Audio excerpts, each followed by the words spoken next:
podcast 137. This is where we throw the other guys under the bus. Your favorite hosts are on today. Oh. Just the three of us. Easily. And our special guest host that'll be popping on here in about probably 10 minutes or so, somewhere around there. So, yeah, we got the A team today, and it's probably going to be a B sort of podcast, so that's okay. That's all right. Better than C. Yeah, that's fair.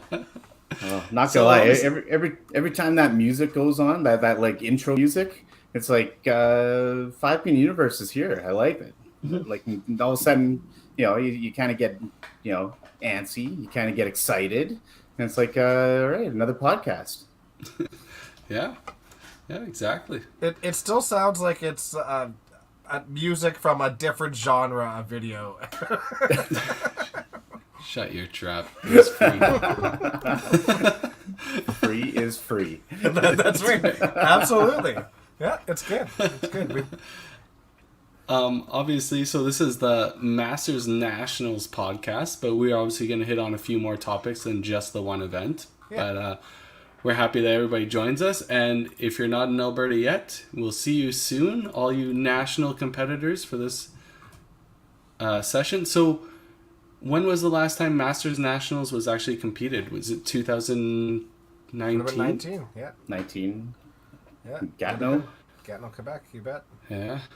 So, been a few years. Yeah, it's crazy. I think it's been 3 years since any Nationals, eh? Yeah. Unreal. But here we are.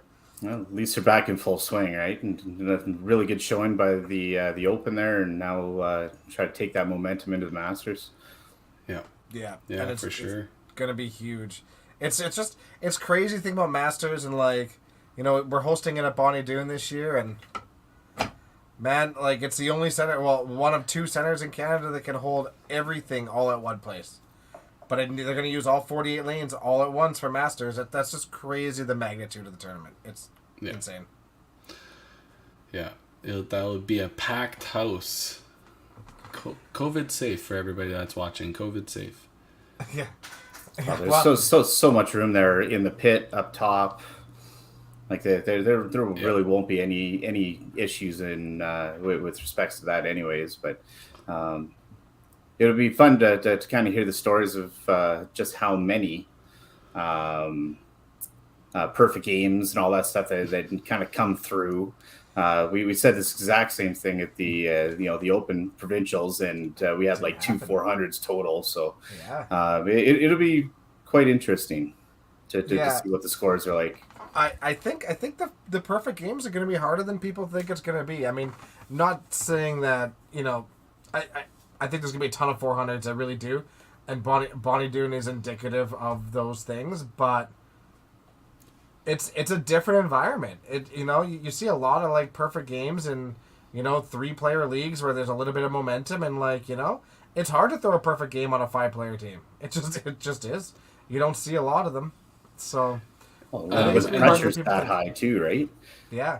The pressure really forces that plow or that chop every once in a while. There's really tough to freewheel 12 straight shots. Yeah. So 100%. As a competitor, do you guys look at the weather and see a lot of people are talking about the AC, the humidity and stuff like that? It's not supposed to be that warm in Alberta this coming weekend. It's actually supposed to be around that 15 to 20, 22, 23, I think it gets up to on Sunday, but it's not hot. And you know what? I've never really been in Bonnie Doon where it's felt like it's been, really warm in there. It's always been pretty well regulated for temperature wise. I mean, even during the Open, man, when you walked away from the pit, it was like ice cold. It was really cold in there. So I think it's probably gonna be okay. Humidity wise, I mean, we're gonna have some rain that week, but their approaches have not changed at all. They're just super consistent. Doesn't matter what the humidity is. I think it's gonna be just fine. And it's buried in a basement and basically wide open for 48 lanes. I don't think humidity is really going to affect too much. I was down there basically right after work here, and it was ridiculously warm. But the approaches were still super slick. Pinfall's great. You put it in the pocket, it's going to be a strike more often than not, right? So I really don't see the humidity affecting the bowling this week. Like I said, those approaches are pristine. They're quick, if nothing else.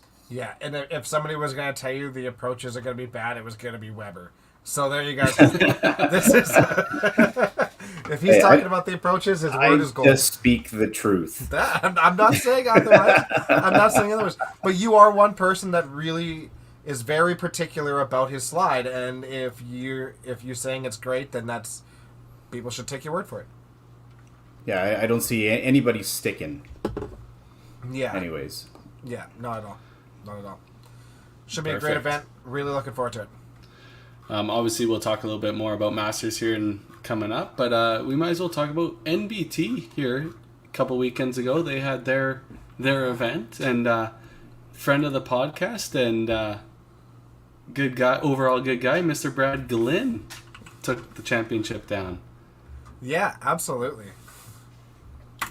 I'm trying to find stats here, but yeah, just last minute panic. yeah. And so it sounded like entries were pretty decent. Yeah, I don't remember the total entries. I know Brad had to play a few times. I think he might have 3-shifted. Oh, really? I believe so. There's quite a few of them that I think played a few shifts. Of course, it's all over their Facebook page if you guys haven't seen it. Newfoundland Bowling Tour. They post quite often when the event is on, their Body Quest Classic. Tim has the Tim stats. does have it. He probably does. Yeah. Wherever Tim is, send him our way. Yeah. All right, let me blow this bad boy up. Can you guys all see that? Don't say that in an airport.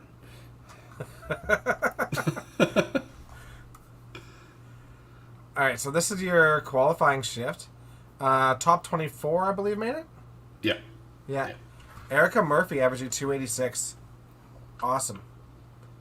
Her husband, 40 points behind her. Good for her. Absolutely awesome. Some big names in there. Stephen Woods, Kelly Hahn, Ray Dunphy, Shane Chafe. Not so much friend of the podcast. He'd like to be. we love Shane. We're gonna get him back on podcast when it doesn't just disappear into cyberspace one day. So he'll be back on. Maybe he said he was gonna come back on when bowling was a thing again, and then he's just kind of ghosted us. So yeah. Mitch Williams is in there. Dave Hand Jr. just misses the cut. Megan just started throwing balls again. Yeah, that's phenomenal. Like literally like the week before, and just misses the cut there. Pretty awesome. Let's see how many times Brad did have to. She's so mentally strong. Yeah, absolutely. Yeah, it looks like he did he 3-shifted, right? He did. Yeah. 29th and 30 something. How many total entries did they get? That's an excellent question. I don't think it was 50. I think it was more than that. Yeah, I thought it was closer to like 90 or something like that. Because that's so 83 after 2. Oh, maybe more. Okay, good. Yeah. Anybody in the chat knows? Somebody that attended the event, maybe? Yeah. It'd be helpful. See? Probably be more prepared. B podcast. B podcast. All right, let's take a look at who was playing, who made the cut here. Oh no, that's yeah, B podcast. Holy cow! All right, here are our sides. So don't do numbers. Yeah, that's fair.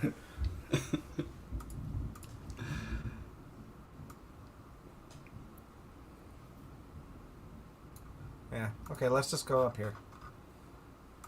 We'll go to a more filled out one.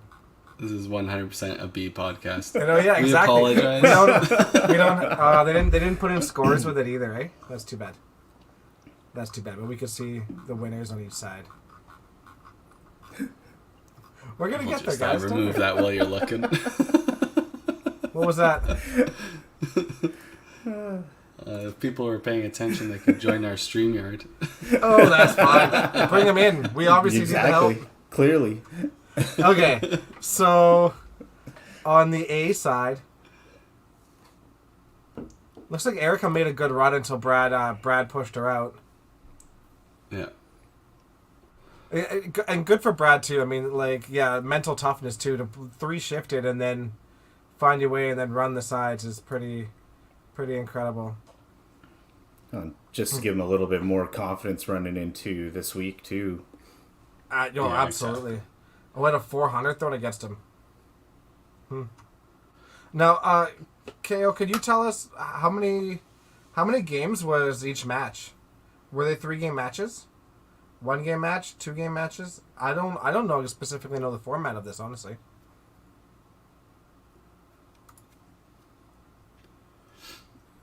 Nice to see Ray Dunphy play as well as he did. Faced him a few times in YBC too. He's a phenomenal player. 3-game matches. Oh, okay. So when you say he had a 400 thrown against him in the first round, did he end up winning that match or was it on the B side? And did he lose that match?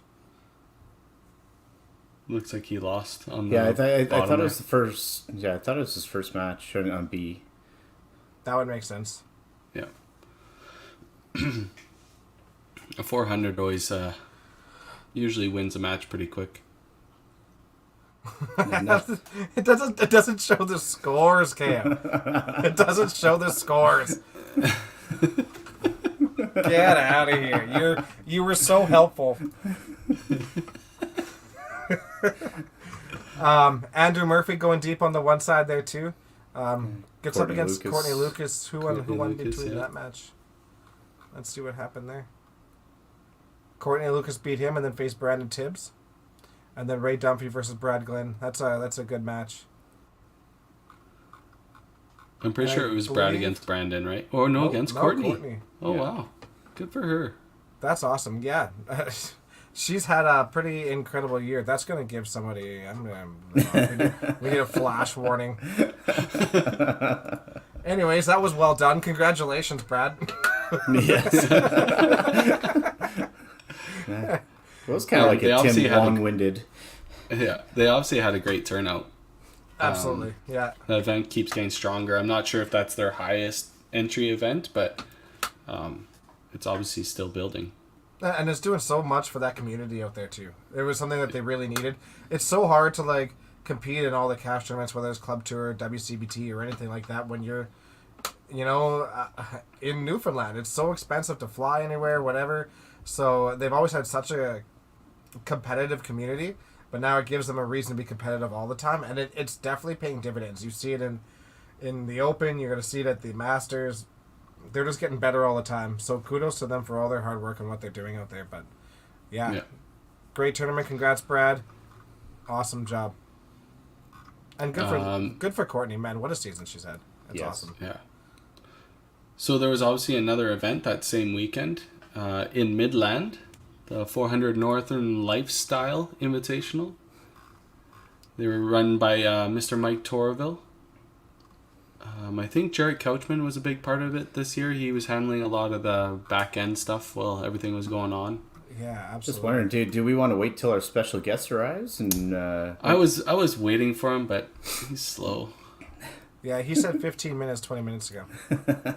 So, I'm not sure how many entries they had as well, but yeah, I don't see a consolidated list of their scores either. So I'm trying to remember the days of websites where people would post all the scores and you could just look it up real quick instead of having to scroll through 15,000 pages of Facebook feed. Exactly. I'll wait till our guest in the back room gets settled here. We have somebody who's going to be able to fill us in a little bit more. somebody who might have been there. Perhaps. Might have played pretty decent too. Yeah, they don't have a Facebook page for you. They do not. Yeah, they have a Facebook page. Oh, sorry, they don't have a website. No. That's all right. We can tell you who qualified. I know we have that much. So we had, 121 entries. There you go. Excellent. Honestly, yes, I saw that from Mike Torville's. That's incredible. Again, like a midsummer tournament, to get that kind of turnout is fantastic. And everything I see, man, that'd be a really cool to go to. Yeah, thanks, Bomber. Agreed. I would love to go. And your team just got kicked from the Pro League, so better luck next year. Yeah. What a cool little place. It's just like, it's like little cottage country. The bowling alley is like literally right on the lake. It looks like I would love to go just on a vacation just to be around that area. It's a 12-lane center too, right? I believe so, yeah. We'll find out because we're going to bring Mitch in. All right, here we go. Yeah. The special guest, everybody that's tuning in for. Oh, yeah. Yeah, special guest. Never thought I'd say this, but thank God you're here, Mitch. Yeah. Wow. Yeah. You can save this podcast. For first What's up, 20 minutes boys? were What's going on? Painful. Were they? Tim wasn't even here. No. True. Yeah, Jesus. he's the guy that usually has the stats ready, and we just don't have them. 400 North, great tournament. They need to build a website.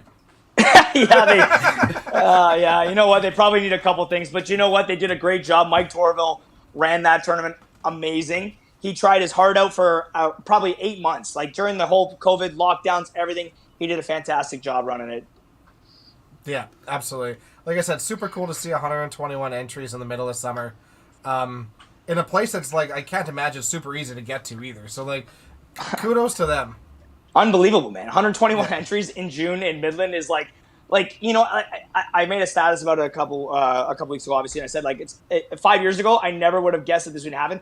5 years ago you would have been like thinking about running a tournament in June and be like, well, that's a death sentence. Like there's no way you're gonna do this. Yeah. You might get 60. But you know what? When Mike talked to me about it, I was like, you know what? I'm like, I'll come. I'm like, Midland's a nice spot. Like it's a very, I don't know what he said there.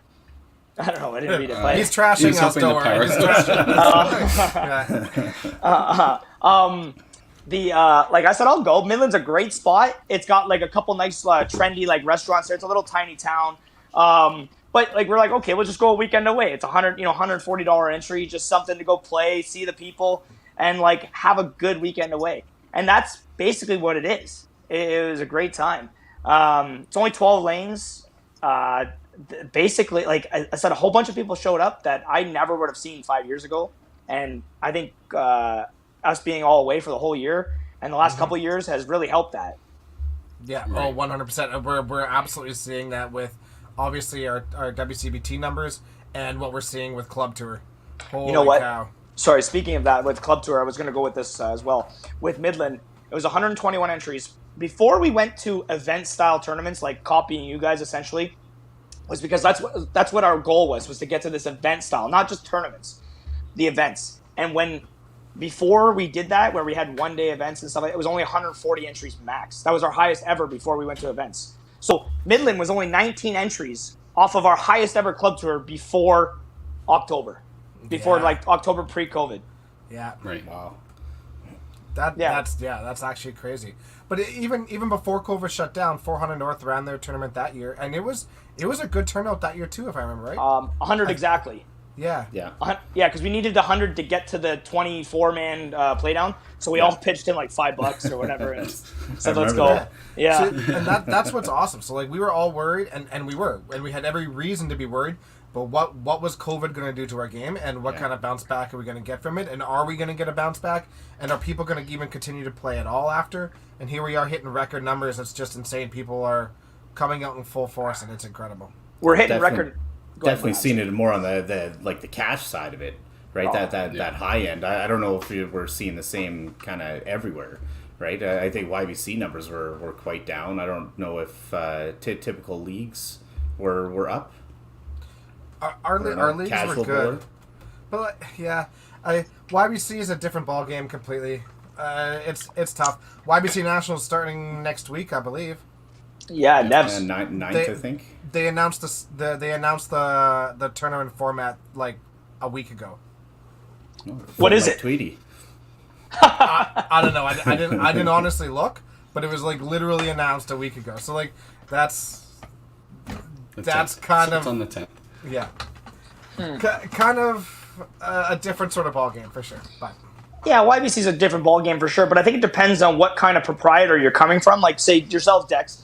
You guys have worked really hard throughout the COVID pandemic to allow us for your players to come back and have a full seasons and like try your best. Some proprietors aren't doing that. Some proprietors are just basically let's see who walks in the door. So Yeah. I think it depends on what proprietor you have and how motivated you guys are. yeah, I completely agree with that for sure. But absolutely, like our game as a whole, as far as the cash prize goes, I mean, you're absolutely correct. But let's look at the Masters numbers and let's look at the 05 numbers on what they've done. Or 05, I should say C5, I'm sorry. But like they've dropped a fair bit, I want to say, in both those organizations. So what's really interesting is, okay, so we definitely lost some of our teaching masters this year in Alberta. I'm going to say we probably retained maybe 70% of our teaching masters this year.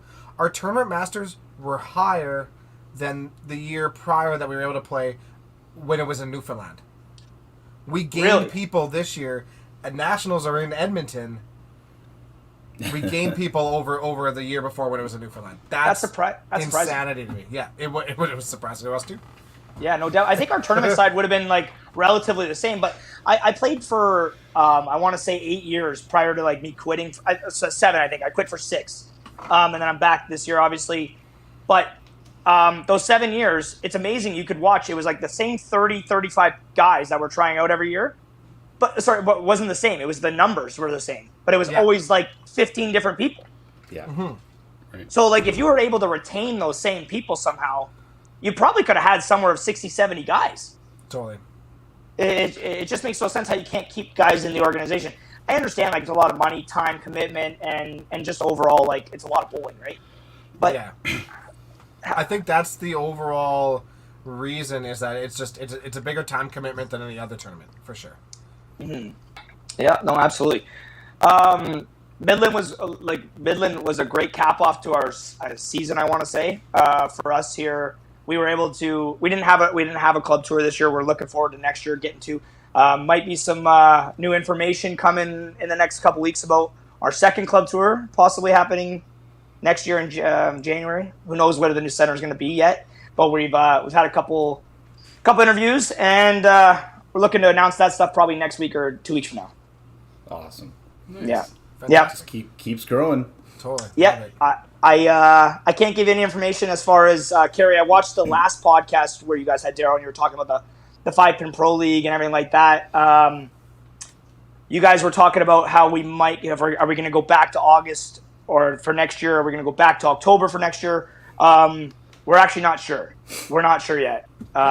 I got to run that through, obviously, with Jeff. They're the big guys. Obviously, they have all the power. I just hang out, talk. That's fair. Well, if they hit 300 entries in August, I think the answer is pretty freaking obvious. But that's just me. When we talked about it, we were like, he's like, what if we run something in August? And I'm like, I mean, usually that's a death sentence too. But I said, I'm like, you know what? Fuck it, man. We've got so many entries for every other tournament, and bowling's hot right now. Like, let's do it. And I'm like, what's the worst that happens? We get 100 entries. Oh well, you know what I mean. Yeah. We'll still go, whatever. We do it. It goes crazy, obviously. And basically, he wanted a tournament where he could basically go all in. What can Nebs do? All in. And because with all the time restrictions that we usually have with like even the October Club Tour, like that's the one other time where he can kind of do a couple things, but. It's just he wanted to do something where he's like, okay, I can really dedicate my time to this. I can really put forth like the best tournament we could possibly run. I'm like, let's do it, but let's have no restrictions either. Let's go like 24, 30 lanes on the Saturday afternoon, but let's go 52 in the morning. Let's go 52 on Friday morning. Let's do it. Like let's go balls to the wall and try our best to actually have the best tournament we could possibly have in Canada.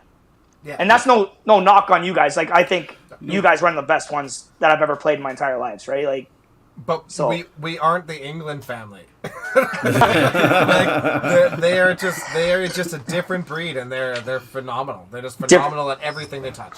For sure. And you know what? We've come up with like different scenarios of how to pitch to other centers of how to run a club tour. Because again, these tournaments, they're not easy to set up, and they're not easy to make money at. You guys know as well as I do, like TPC 10 years ago, or I think it would be like, what, 7 years ago you guys took it over Dex? I want to say something like that. It's been close to 10 years now, yeah. I think pretty close to 10, yeah. It's like 8 or 9, yeah, something like that. Where are we today from where we were 10 years ago, money-wise?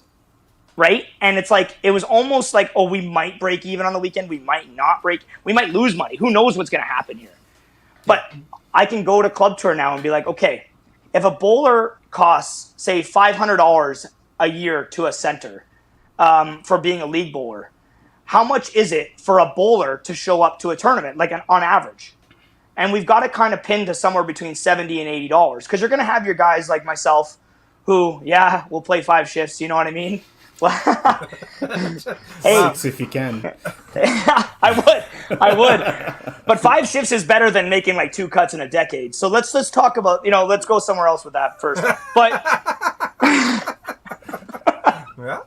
Okay, so you go and you can talk to a proprietor and say, this bowler, the amount of people that we can get into the building at $70 or $80 a pop, the more people we get in here, the more money the center is going to make, and the more profitable the tournament's going to be for overall both parties involved. Yeah, especially like for something like Nebs too, that has like a giant facility where like we will literally be spending, lots of us will be there literally all day, which means food all day, which means liquor all day, and then probably some drunk go-karts and stuff like that.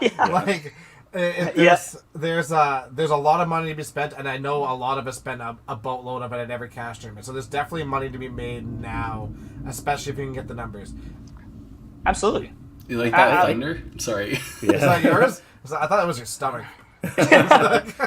I can't believe they haven't built attached a hotel to that place yet. They've done everything else. You know what, man? If you talk to the Englands, like, okay, if you go talk to Tom, not Jeff so much, but if you go talk to Tom and you're like, just want to pick his brain about something, they've always had an idea about something, man. They had an idea to have a hotel built in next to it. Right now, I went into the last one. We had a Masters tournament there in January, and I come in and we're just talking, saying, "Hey, Tom, how's it going?" Yada yada. He's like, "Mitch, I want to show you the new thing we're working on here." I'm like, "Okay, what do we got here? Like a roller coaster? Like what do we have, right?" So he goes, "I'm building this set of lanes up here. It's 15 feet high. It's in the air, right?" And he's got this big master plan about how he's going to run like a major cash tournament on one set of lanes, like the finals of something where everybody can watch it on a drone or something. I'm like, all right, you've gone too far. You've gone too far. It's 15 feet in the air where he's going to land on a platform, and someone's going to run a shot out and fall off and die.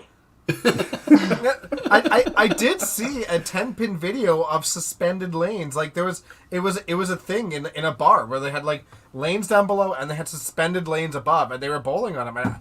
I think it'd be wild, but you'd have to get clear synthetics. Oh, you have to. You gotta watch from the bottom. You know what I mean? You gotta watch from the bottom. And there'd have to be a very specific dress code. But I think that'd be awesome. We got no problem spending probably tons of money from the Englands. No problem. Yeah. I'm stoked. But yeah, you know what? From a proprietor standpoint, like for us, if we could have a tournament that successful in August over November, we would take that every single time. Right? Absolutely. And I'm assuming that, I mean, their high season might be different because of how multifaceted they are.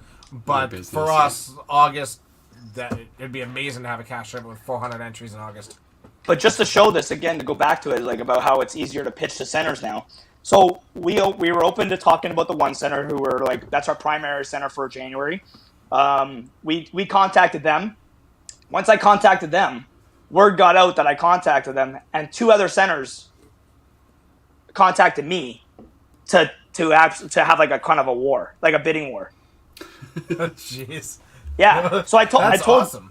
Yeah, so I told Jeff about this, but it's like because it's been so hot, like they're like, we would love to host this thing. We would love to have this. And it's just because bowling has been so good that it's kind of showing back to like we can now run these tournaments where, like I said, pre-COVID, like centers didn't want tournaments at all. And I didn't blame them. I didn't blame them at all. Like you got to make money. This is a money business. Yes. Yeah. But that the other side of that too is like whoever is trying to put their names in for that stuff, they just got to make sure that they are fully committed to what comes with it, because they need to fully understand how much of a commitment it truly is. Oh yeah, and how much work and how much, especially that weekend, actually is. It's 72 hours of hell. Yeah. You know what I mean? That's what it is. And that's not just for proprietors, you know what I mean? It's also for the people who run the WCBT, Carrie, you know what I mean, yourself, the volunteers. It's not a fun weekend. And sometimes, you know what I mean? Like it can be hell, right? But you got to have the proper people in place to run the tournament and have the appropriate people in place to just be overlooking too, right? You got to have it all. Yeah, exactly. Let's get back to this 400 North, Davies. But you had a pretty good weekend, according to the stats page here. You made it to the finals on both sides, and then made it to the final. Yeah. So, congrats to DJ. Obviously, you know what? Before I say anything, I want to say this because I messaged him privately, and I said DJ's always had like a knack for running some stuff out or shots out and clapping and everything like that. And he pumped the fuck out of me, in the finals. Like, I quit in 22 frames. I said, I'm done, right? And they didn't even bother putting up your last game scores. They just left it They just left it 2 games, yeah. Thank God, because it was like open 5-hole, and I'm like, yeah. But kudos to him for not rubbing it into my face. So thank you very much for that, and not slapping things out, and just throwing the ball and basically casually walking off like nothing, no big deal. Well, and so that's what I said to you too. I messaged you right away, and I said, "Holy cow! Did he just looked so comfortable? Yeah, it looked absolutely effortless. Like it was nothing at all." And yeah. So he played well. I'll get back here. We'll start from the beginning. We show up. I think a Friday morning. We show up for the Friday morning shift, and it was 11 a.m. Show up. Obviously, I got to get a rye. You know what I mean? Had to before we started playing. I said to myself I wasn't going to drink that much that weekend. I lied. Obviously, the first shift looked like the first 5 games. It looked like it was scoring really well. Like I think I had a 15.5 or so, but like Alex had a mid 14.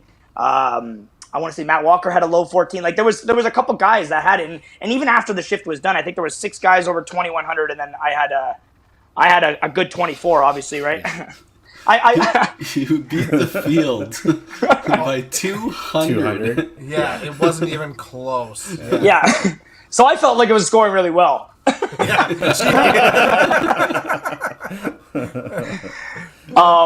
I had said to a couple people that I went through some balls the Sunday beforehand, and that was the first time I'd played since we got back from Newfoundland. And I was just trying some things. I never ever I'm going to get back to that tournament in a second, but I never switched sliders and heels and nothing, never. But after Newfoundland, I was like, my knee is absolutely torched. Like I can't do it anymore. It was so bad. Obviously, the slide, we've gone over it many times in this podcast. I went to an S10 and an H7, and I slid for a week, man. No problem. It was like I had never felt sliding before. And all of a sudden I could get a follow through going, and I could throw the ball where I wanted it to go, and everything felt great. I was like, all right, we're good. So went into the shift, and I felt good. Everything was awesome, and it was like an ice rink. It was no problem. So I was obviously feeling really good. The scoring I thought was decent. It has black bases. It's pretty fast. It's probably like Regina fast. Right. Okay. So it's pretty quick. The rings will come back on your ball. So you got to play it where you want it, and if you can do that, then you should be no problem. But like old Red Deer. Yeah, like Red old Deer a couple years ago. Yeah. Yeah, it was like that because you could definitely throw from the one side and it would slide over to the other side, no problem. So obviously there was a couple guys that were still scoring. Like Alex still had a good score. I think he had like a 2190 or something like that. 2179 it looks like, yeah. 2179, and I think he didn't have a very good last 3 games. So he was had a 198, 248 coming in. Yeah. So Yeah. his last 2 games were not that great. Like he definitely was showing up that turn, and he has showed up since Red Deer. He made a couple changes to his game where he's now throwing this little tiny baby hook with a good speed, and he's got a great shot on him right now. So he's looking good, and he's going to have probably a really good year next year for anybody who's looking to investment seminars if they're out there. You know what I mean? So Sly said he's been working really hard in his game, so kudos to him. He's For always sure. been super talented. Yeah.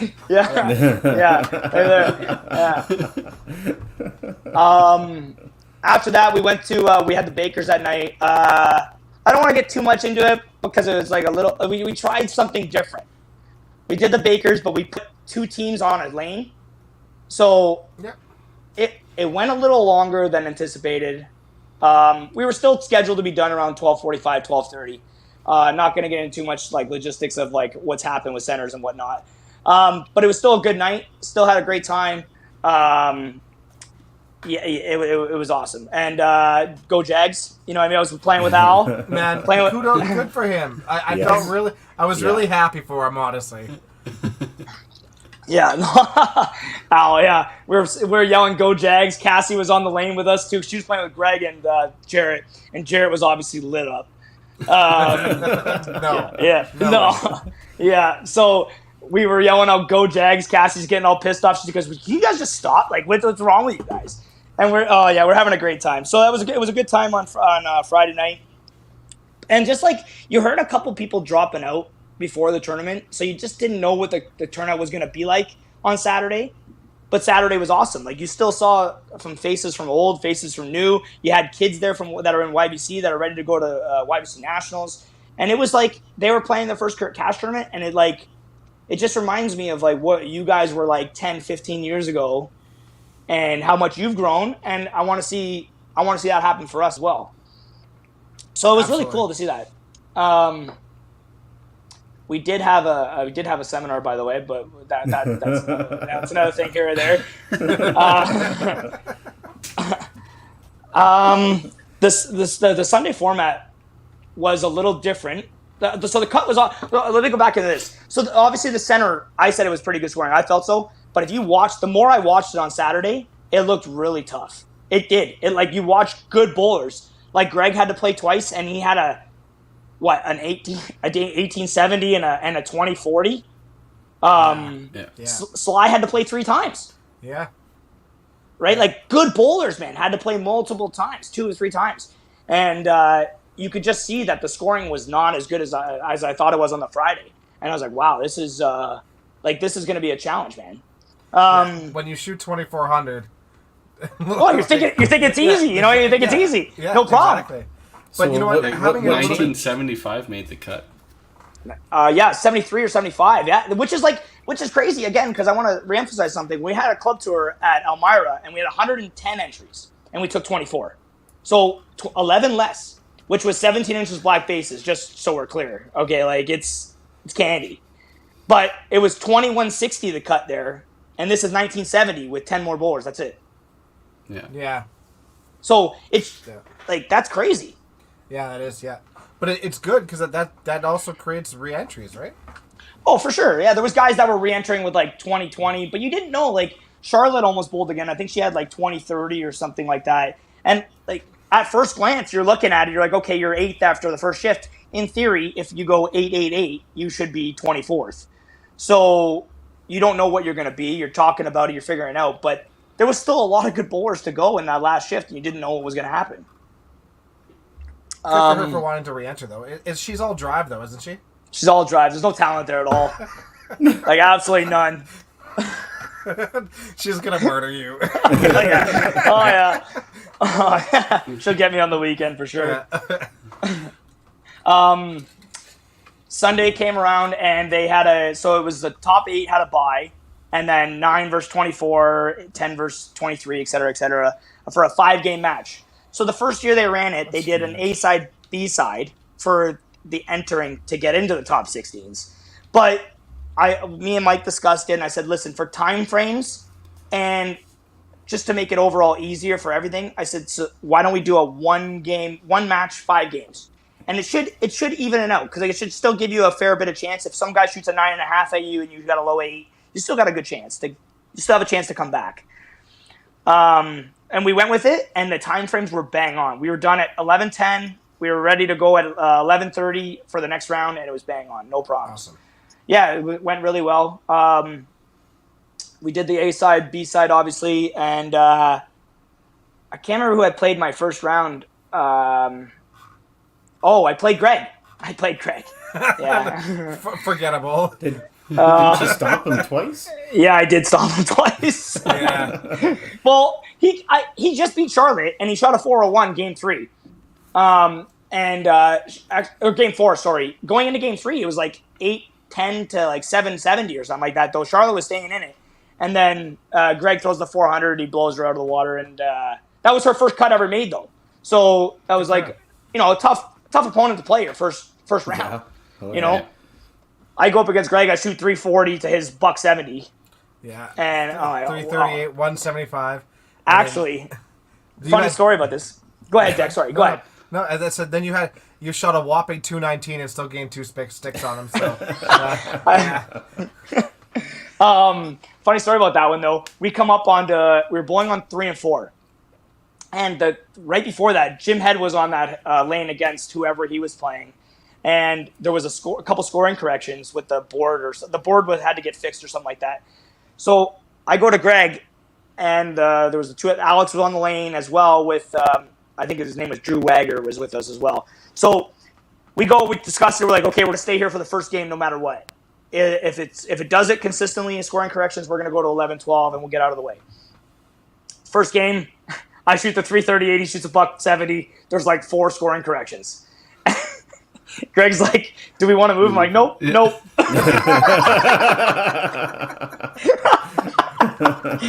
Oh, I can only imagine what Greg said to you. You should have seen his fucking his eyes popped out of his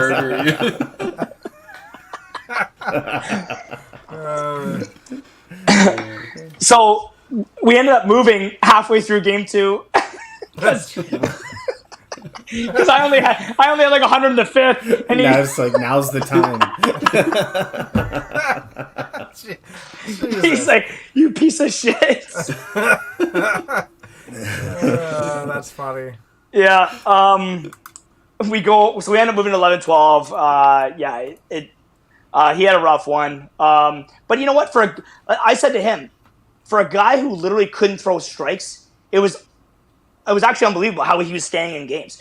You'd watch his games, he'd be like corner spare, choss spare. He was throwing it all over the side. He just couldn't score. And it reminded me a lot of how I threw the ball at Red Deer. I'm like, he could not get a fucking strike. Yeah. But he was staying alive in games, and I think he even made it to the 4s on the one side. I played him in the 4s, I think, the one side. Yeah, he definitely won his first match on the B side. Then he faced Mike, and did he beat Mike? I think he did, right? Yeah, he beat Mike. Yeah, and then and then you beat him. Yeah. Yeah. So I mean, for a guy who literally couldn't throw strikes, it's a pretty good outcome. I mean, I know 120 entries is not a huge tournament, but it was just a matter of still grinding it out. And he was just there for like a good time. You know what I mean? Like, he came in for Thunder Bay, paid $140, I think, for his flight. Just basically stayed with me. We had a couple drinks. Went to the boathouse across the road. Had a great outlook, looking over the road, looking over the water. It was a good time. Okay, so then I played Drew Wagger, and that was it. Like, this is where you knew you were going to go deep in the tournament, because I was playing like garbage, and he was just letting me win. He goes up. He's got me dead to rights. He's got me dead to rights in like the 9th frame. He goes up, and I think he gets a 8 frame or something like that. And no offense to Drew, because Drew's actually a good bowler. He's just from a smaller zone. But I don't think he's been in that situation too many times. He went up, got like an 8th frame, and then he goes 3 to the hole in the 10th. Ouch. Yeah, and at that point, I needed like 10. Like, he had me. Yeah. And I was like, sorry, man. Like, yeah, it was rough to see, because you could see he was like really nervous, and he was trying, but he just never been in those situations too many times. So it was just rough to see. And every That's how you deep learn, run, right? Yeah. Every deep run has that like one moment. Yeah, no, you're right, Adam. Absolutely. You got to get lucky a couple times. There's no 2 ways about it. No, yeah, there was a couple good matches though. I think Mike Torville had an 800 double. He was down by 100, I think, against Bobby. Bobby starts off. Their brothers were facing each other. Yeah. Of course, the mom and dad were there cheering them both on. Yeah. Yeah. Bobby shot 800, and then Mike went 189, and then his last two were 386, 410. Yeah, not bad. Not bad. He started on the first 9. That 386 game. Yeah. He literally could have beat Bobby with just his last 2 games. Yeah, he said that. Bobby said that. That's no knock on Bobby. 800 isn't a bad score. Yeah. No, especially there. Like I said, it was just interesting to watch, man. Yeah. You know, Jonathan Cowan versus Al Paquette too. 809 to 804 came down to, and there was 300s coming home the last 2 games. Actually, I'll talk about that with John Cowan because I remember bits and pieces. I looked at the scores like a week ago, but I kind of forget right now. But John Cowan, he plays me in the whatever round it is. I want to say it was the 4s or something like that. Yeah, it was the 4s. So he plays me in the 4s. He goes up in 10. He's got 230. I want to say he's got 230 something or 220 something in 7. He's got a double going to 10, and I've already finished. I got 229. I wanted 229 is my number. Yeah, and he goes up and he picks the first ball in 10, and it's like how that goes, Adam, Carey, Dex. You know exactly. You only got 3-0 instead of taking me down by about 130. Yeah. I start on the first 7 the next game against them, and you just know you got to put that away when you can. Yeah, you're absolutely right. You're sitting there thinking, it's like, okay, this is my opportunity to build a giant lead, and then the other guy's watching is like, oh man, this guy's gonna build a giant lead. Yeah. And then he doesn't, and then that momentum switches so quickly. Yeah. Just because even though you're down, now all of a sudden it's not insurmountable, right? It's all of a sudden. It's a couple frames all of a sudden. It's like, it ain't that bad. Yeah. Absolutely, yeah. And I wasn't even playing well. I went spare 3-bagger for 229. Like I was playing garbage, and he could have put me away big time.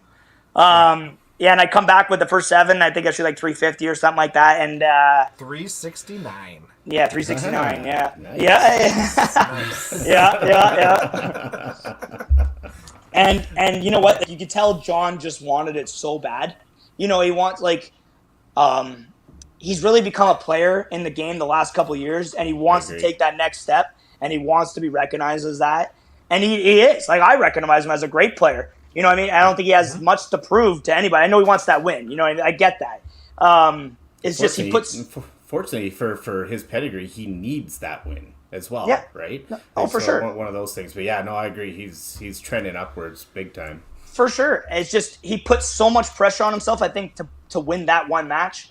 And you could just see it, like, when he shook my hand, and you could just see, like, he was kind of upset with how it went down. And I'm like, I get it, man. Anytime you lose, you're going to be upset. But, like, I had a lot of respect for him because he didn't lose his cool. He didn't go smash anything. You know what I mean? He was just like, all right, my bad. Like, I lost. Sorry. And it was just nothing but respect.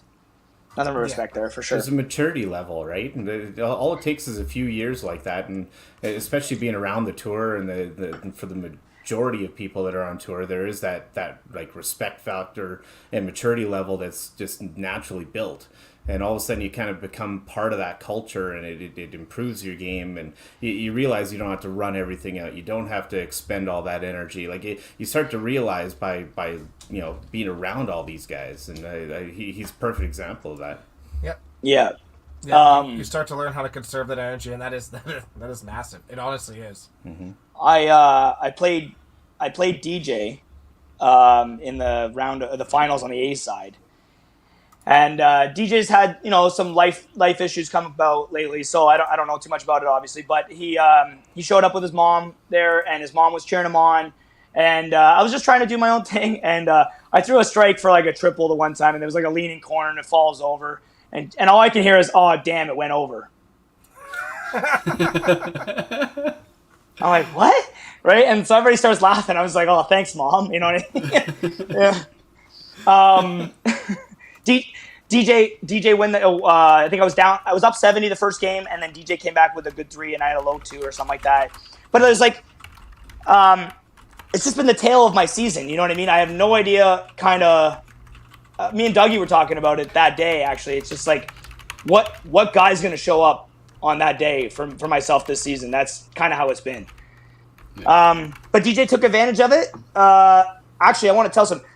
Okay, so I don't know about you guys. Do you guys have any Monster Energy drinks? Do you guys ever drink those? Yeah. Used to. More Red Bull. More Red Bull. So yeah, Adam's a big Red Bull guy. No, So- not for a while. So against Greg, guy says, "Hey, I'm going over to the corner store. Does anybody want anything?" I usually drink the no sugar ones, and that's what I drink. So he gives me a no sugar one. He gets it to me. I pump this thing, no problem. Obviously, I had a couple drinks. All of a sudden, I started getting really jittery, man, super jittery, and I truly believe that was one of the biggest downfalls. I'll never do that again. I will never have a Red Bull or something like that while I'm bowling. My hands were shaking. I never Really? shake. Yeah, I was man. never again, man. See, I can drink one of those and go to sleep 15 minutes later. Well, you have a soul of a devil. Yeah, no, it makes no difference to me at all. So I don't drink them because it doesn't help me. Crazy, man. But, I never touch that stuff again. I'll never do it. Yeah, that's fair. The only one yes. that did. Does anybody remember the old Red Bulls? No.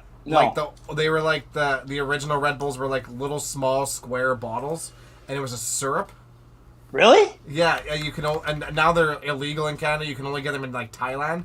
But it was full of shit. And I drank 2 of those before my math diploma, and I couldn't stop shaking. But it was those things were phenomenal. But this new carbonated it's garbage. Doesn't do shit. I mean, if you put vodka with it, it's not so bad. And That's fair. That's fair. For all those kids out there. It says right on the side of the energy drink not to mix with alcohol. That's right. That's right. The old Jolt. the Jolt, the Jolt, man. yeah. And then I think the last match before I played DJ again, because DJ beat me there. Alex, I played Alex Amir in the finals on the B side, and basically it was a up and down fight. It comes down to the 10th frame. I threw a double going in 8-9, and he goes up, he misses, and I'm like, once he missed, he gave me a chance, but then he cut through, ruthless cut through on the inside. Oh my god! And that forced me to have to go, I think, strike corner, and I threw the double to win. But Alex played so well that whole weekend too. It was just, again, he's been on a nice little heater for the last 2 months or so. Yeah. Props to him for sure. Totally. Yeah. But it was a good tournament, man. It was a fun tournament. No, congratulations to them. Yeah, good. Awesome seeing. So cool. Great playing, Mitch. Good Your run. qualifying shift is that alone was awesome. Watching somebody win the qualifying shift by 200 is pretty incredible. That makes up for your 5 shifter in Red Bull. Oh, Yeah, that's right. Now, how does that type of event, 2 weeks before your Masters Nationals, and in between, obviously a successful Open Nationals, how much confidence does that give you to kind of continue coming into Edmonton for this week? Adam, it's bowling is just a game of highs and lows and trying to keep the lows high. You know what I mean? It's just you're trying to ride that wave the best you can. It's really difficult, like I said, this year, because I don't know what guy's going to show up, and I'm trying my best to stay positive, because even at Open Nationals, I was on a heater for the first 9 games. I was 290 something, playing really well, and then all of a sudden for 5 games I shoot 1,000. You know what I mean? I have no idea what guy's going to show up there, and I hope, just like I said, if you stay positive enough, if you can keep your highs high and your lows high enough, you should be all right. But going into that tournament, it made me feel like I found it a little more consistently again. Yep. That field, though, the one thing about it is, and I was talking to Ryan O'Callaghan about this yesterday, because he might have asked me for some odds and some teams or something like that. I don't know. But that field and how difficult it is to have to win match play, no matter who's in that field. If you can go win the Open Nationals is 21 games of straight score. You know what I mean? You get that number 1 seed. That's a huge advantage, and I wouldn't say it's an almost W, but it's a good percentage wise that you're going to probably win that tournament if you can be the first qualifier. In this one, it just makes it so much more difficult because you've got to play match play. So you've got to probably go somewhere around like 14-7 to be the number one qualifier. Maybe 13-8 will get you there. It depends on some tiebreakers. But that's still a really close proximity of where you're going to be with the other players. And you still got to play 2 out of 3. At the end of the day, it's going to be a really difficult field to play against. I feel confident. I feel good. But you got to go into that tournament the same way you went into Midland of 121 entries. You got to go in that tournament the same way you went into Red Deer, the same way you went into Regina, the same way you go to Club Tour. It's just the same mindset of all times, right? And just be professional. Just try your best at all times. And I think you can't go wrong with that. But I feel good, Adam. Good. You won't have any issues with your slide either. So. Oh, is it a good slide there? Good slide? It's ice. Yeah. So, yeah? Yeah. Very similar to Sherwood. Okay, that's good. It's quicker than Sherwood. I haven't played there since. And I had. Go ahead, Dex. Yeah, no, I go to a 4 when I go to Bonnie Doon. I actually have to go with a longer slide when I go to Bonnie Doon, which is interesting. But anyways, if we're going to talk about Masters, we're going to bring in our special guest, the chairperson of Masters Nationals. She does so much work for bowling. She's also Jen Baker's mom, but she's far more than that. We're going to bring in Miss Kelly Cornelius. Hi, Kelly. Kelly. Hey, Kelly. Can we hear? Oh. Can you hear us? Oh. Yeah, you're just quiet. I'll turn you up here. The phone. Oh. Is that better? A little bit. Is your phone turned up all the way? I'm on my laptop. Oh, it's getting better. You're just gonna have to talk louder. Wake everybody up. Oh, maybe that's got to turn it up. Okay. Ooh, that's really loud. Is that better? Oh, that's your speakers. Oh.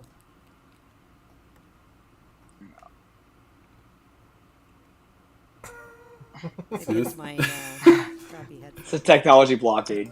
It's all right. It's all right. We'll just let you talk really loudly, and we'll try to stay quiet. Oh. I'll try to be loud.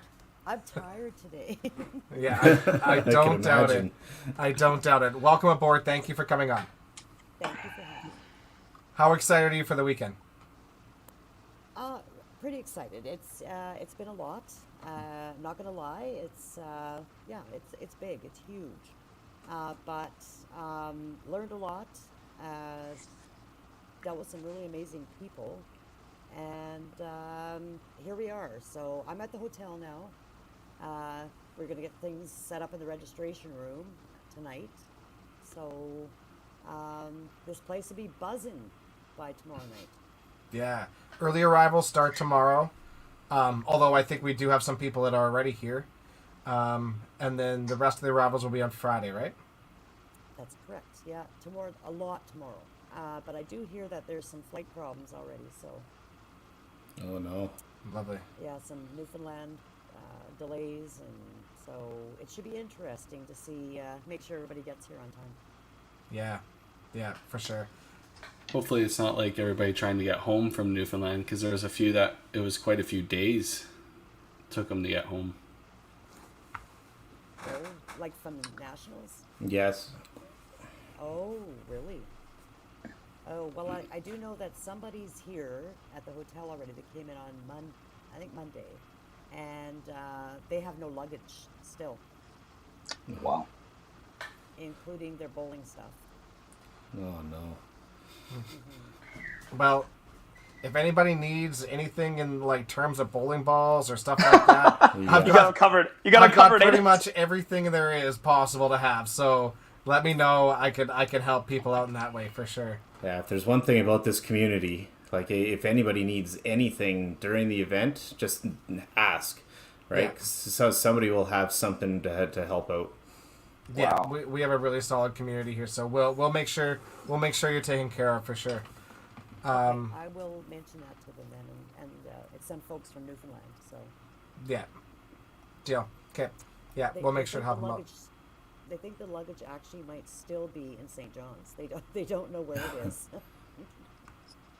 Always make sure you pack your bowling shoes in your carry-on. Yeah. You can always figure out balls when you get there. Yeah. Is that so, Adam? Yeah. That is so, Dexter. It's like, I could not imagine you throwing a house ball. Cannot see you doing it. Can you imagine how fast that thing would go? I wouldn't enjoy it. Didn't Mark Johnstone bowl with house shoes his 450 at Bonnie Doon? Oh yeah, with no warm up too, I think. Oh, wow. Really? Yeah. Yeah.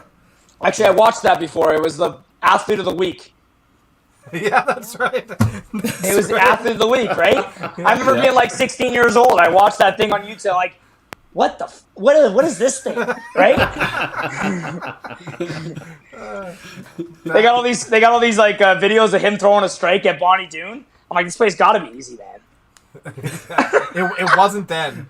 No, I heard it was. I heard it wasn't that back then. Yeah. It was really good for a while, and then it was really hard for a while, and then now it's like lights out. It was probably pretty good back then, though. Because that was about the same time Paradise was about on par with them. No, when Johnny threw his 2 perfect games, I think I was high average in the city at 263, so it wasn't fantastic. Yeah. I remember playing there in 08 for YBC. I mean, so it's been a long time, but You and Derek Gall, if I remember. Derek Gall W. Derek Gall. That seems to come up on podcasts quite a bit. Yeah, Derek Gall W. Man, it wasn't that easy. I mean, threw the ball a lot different, but it was. I don't remember being that easy then. So that was the last time I played. It was still wood on both sides, like wood for approach, wood and lanes. Yeah. Yeah. So Kelly, you want to walk us through what's going to go on this weekend? Sure. So enthusiastic. I'm sorry. I was just drinking my water. I wish I could have a drink. I told Dexter that yesterday. I'm actually allergic to alcohol, so I haven't had a drink in like 30 years. Like, it's been a long time. And it was Jen's fault. After I had Jen, I developed an allergy, and so anyway, I told Dexter yesterday. I said, "There's going to have to be a lot of people having a drink for me." I think that can happen. Shauna's also allergic to alcohol, but she found a solution. So I don't like the smell of that, though. that's fair. That's fair. So so tomorrow it starts registration room. I think our first group is supposed to start coming in around noon, and then we've got 3 in a row of big groups. I think we have Manitoba, Quebec, and Northern Ontario. I think the 3 of them are like an hour apart. So that'll be keeping us busy. And Quebec they're the last ones in at 9:37 or something like that. And then Mitch and his group and BC come in a minute apart on the 1st. So there'll be a big group then, big gathering. And then, let the fun begin. So then there'll be July 1st is the opening ceremonies. And everybody off to practice and figure out those buses are all good to go and people good to go. And then opening ceremonies, we have some special entertainment. I'm not going to tell what it is, but we do have some special entertainment to hopefully keep everybody in the evening, because usually at opening ceremonies, people lose interest pretty quick, and so we're hoping that by doing what we're doing, it will help a little bit. And then start bowling on Saturday. I got my days so mixed up. I want to say Tuesday, Wednesday. I guess I should go back to that even. I mean, why we ended up where we ended up. COVID. And a hotel that wasn't willing to work with us. And so we had to change our dates to find another hotel. And we changed them quite late in the game. And busing. Busing was a bit of a problem because school buses had to take kids in school till today. Yesterday or today. So we didn't have buses either, and motor coaches were just astronomical price. We just couldn't do it. So anyway, that's why the dates changed. So it's just weird saying we're having a banquet on a Tuesday night, but And then Alberta night, we got some fun planned. It's Festival City is our theme. So we got some festival-like entertainment coming. The rookies are doing some entertaining for us too, and there's, from what I've seen come in, there's some pretty good stuff there. So it should be a fun, entertaining night. We're not doing a dance that night. And then we have 2 nights of groups can go do their own thing, go out for dinner, go to the mall, go do something if they want. We've got a hospitality room both those nights. Oh. And then on Tuesday we have our last day and our closing banquet. And so I want to thank you guys, Dexter and Carrie, for all the work that you've been doing on setting up the live stream. That's really exciting for a lot of people to be able to watch from back home. So thank you so much for what you do for our sport. It's amazing. I've enjoyed it myself, watching through COVID, watching the Pro League, watching some of those other competitions you guys had, that Mitch and Dexter, the barn burner. Yeah. Yeah, barn burner. Two of the best scoring centers in the country, and we both suck. They were splitting funds anyways. It didn't matter. Aw. No, the W still matters. Oh, yeah. It did. It did. But I enjoyed that. I very much. It was something to do, something to just stay involved in bowling. Like Dexter said, I mean, I certainly am not the caliber of bowler that any of you are and never have been. But I started bowling when I was 12 in the YBC and bowled till I was about 19. Then, you know, was an adult and whatever. And then I never went back to bowling until my kids were a little bit, I don't know, a little bit older, I suppose. And I was actually pregnant with Jen when I threw 6 strikes in a row and I had a 336 or something like that. That was my highest game ever. So maybe it was meant to be for her. So she gave you your best game of bowling ever and then took away drinking. Yeah. That's terrible. That's a terrible trade. That's a bad trade-off. But the hotel is all ready for us. There is a pub here that seats quite a few. Jen and I actually went and ate there tonight, and there's it seats quite a few people. So there's some dartboards in there. I think there's 3 or 4 VLTs or something. Dartboard seems like a bad idea. Great idea. Fantastic. Yeah. So and then so the room that Jen and I have is quite nice. I hope that most of them are for everybody. And like I said, there's some people here, but it'll be a full house here. But they've had 2 test runs. They had a 400 people wedding, and some other group was in here already. So, and everything went off really well. I asked if they run out of water or hot water, and she said, I heard there was no complaints. So either that or they didn't shower. I don't know. Yeah, fair. Yeah, it's a nice facility. The banquet facility is beautiful. It's massive, tons of room, which is great. It's beautiful. The atrium in the main area is like really nice too. There's a pool, and there's actually a massive workout room with a track, like so you could a walking track. It's huge. That'd be fun to walk when you're fucking hammered. I don't see that being utilized. Tonight, the stairs. Yeah. So there's four floors in here, and only 2 elevators, like most hotels. So you can take the stairs, but the stairs aren't just straight stairs. They've got a little bit of a curve to them. They've got a wide side and a narrow side, and I'm just like, should we take bets now on how many people will fall down them? Oh, for sure.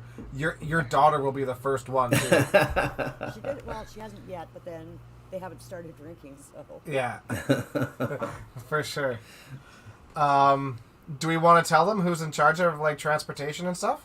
Yeah, so I was going to mention that. I was very fortunate to have some great people on our host committee, which, again, basically in March just kind of threw it together. So really, we've been working our butts off for about 3 months here. Bruce Mortar is our transportation director, and he's been quite excited about doing it. He's been right into it. That's awesome. And he has Carrie. Joe and Scott Wiseman as his helpers. Unfortunately, we were unable to secure any shuttles this year because of the rental company's shortage of vehicles, and we couldn't do it. So some of us are using personal vehicles to do a couple of things, but for the most part, it will be the buses. And people from Alberta have their cars, and I know that we're hospitable, and we'll let people ride with us if we have to. So that's okay. And then Matt Schultz, he was in charge of sponsorship, and it was just a tough go this year. COVID and the economy, people just don't have the money the budget's there for the sponsorship, so it was tough. Jen is on our committee. She's helped with the banquet and the functions. Dexter has, I asked Dexter to do communications. Well, what does that do? Well, you communicate on Facebook, and, somebody gets a really, a 400 game, or you do things like that. Well, it turned into a little bit more than that, didn't it, Dexter?